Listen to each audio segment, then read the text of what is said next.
Election Day is November 8th, but before that, there's an important primary to be held in Wisconsin on the 9th of August. The Speaker of the House, Paul Ryan, faces a primary challenger. He's facing off against businessman Paul Nealon. Nealon releasing a powerful new ad showing grieving mothers who've lost children because of open border policy supported by, among others, Paul Ryan. Paul Ryan and other politicians that don't think a border is worth it. This is the loss. And I hope that they don't have the same experience I have, because I hope that they will change their minds and start securing the border. So I'm just asking, as you look to vote this year, that you look at Paul Nealon. He is going to enforce our borders. I'm Paul Nealon, and I approve this message. Running against arguably the third most powerful man in the government, the Speaker of the House, Paul Ryan. Joining us tonight, the businessman who is challenging him, Paul Nealon. Paul, good to have you with us. Let's start with that powerful ad. Paul Ryan can be accused of a lot of things, but certainly he is only one among many who have been supporting open borders and amnesty in this country. And I'm not even talking about the Democratic Party. I'm talking about the Republican Party.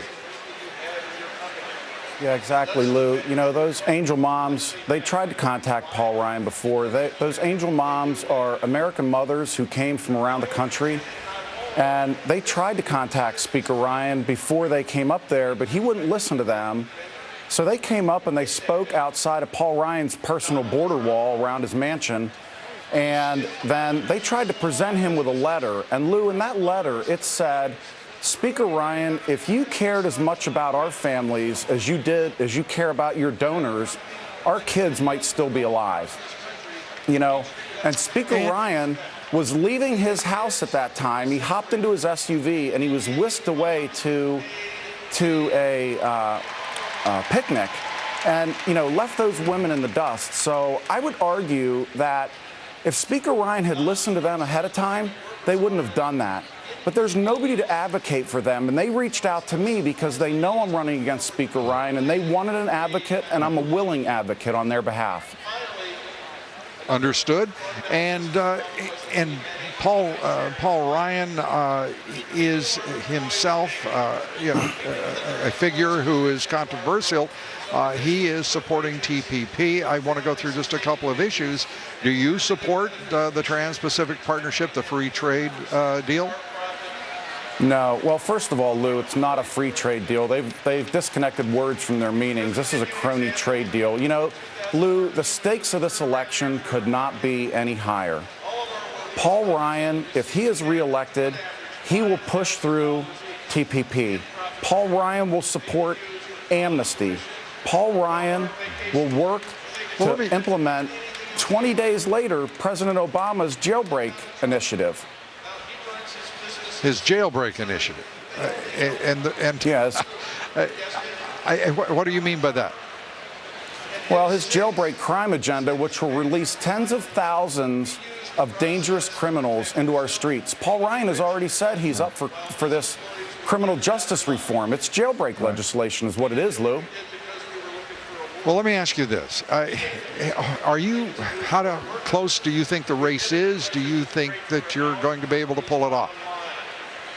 Absolutely. We are doing unbelievable things. We will have raised $1 million through this week. And, you know, Lou, I am absolutely for an immigration policy that works for Americans first. Paul Ryan, for 2 decades, has been an open borders advocate. He funded amnesty. Paul Ryan thinks it's okay to have a border wall around his house, but he doesn't think it's okay to have a border wall for the rest of us Americans, for our safety. He's taken food off the tables of American workers by bringing a constant stream of foreigners to replace us in our jobs here and to lower wages in this country, and that's wrong. Speaker Ryan cannot be reelected. Paul, that's going to be up to you and your supporters. What are we seeing in the way of an impact? Internal polling, his favorability rating. What are the metrics by which you judge where you are now? Sure. In April, he was at 80% approval. I had 0. We are now, Speaker Ryan's dropped to below 50%, and I'm well over 30% with 25% undecided. You know, Lou, August 9th is Wisconsin's Independence Day. It's our opportunity. With one vote, we can take back our nation from Paul Ryan's special interests. With our one vote, we can take back our district.